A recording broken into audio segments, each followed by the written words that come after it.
اور نعمان بن بشیر رضی اللہ تعالیٰ عنہ سے مروی ہے، وہ کہتے ہیں کہ میں نے رسول اللہ صلی اللہ علیہ وسلم سے فرماتے ہوئے سنا، ان اللہ و ملائکتہ یصلون علی الصف الاول،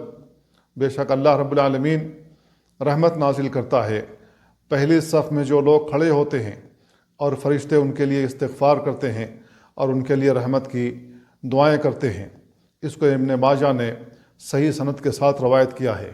تو ان دونوں حدیثوں میں جو باتیں ذکر کی گئی ہیں وہ یہ ہے کہ صف میں ہمیں مل کر کھڑا ہونا چاہیے، ایک دوسرے سے قریب قریب ہو کر کے کھڑا ہونا چاہیے، اور پاؤں سے پاؤں ملے ہونے چاہیے۔ اس لیے کہ انس بن مالک رضی اللہ عنہ کی ایک حدیث میں ہے کہ رسول اللہ صلی اللہ علیہ وسلم ہماری صفوں کو درست کرتے تھے،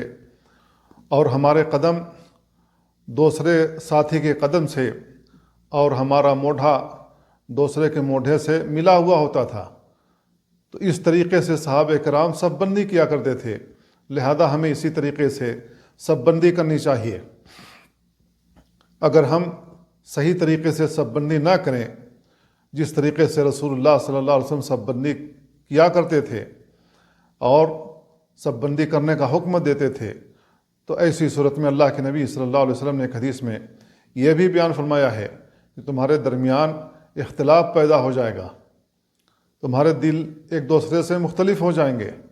ایک دوسرے کے خلاف نفرت عداوت بھر جائے گی، تمہارے اندر جو محبت ہے وہ محبت ختم ہو جائے گی۔ لہذا ہمیں سنت کے مطابق عمل کرنا چاہیے تاکہ ہماری محبت اسی طریقے سے بنی رہے جس طریقے سے صحابہ کرام کے درمیان محبت پیدا ہو گئی تھی۔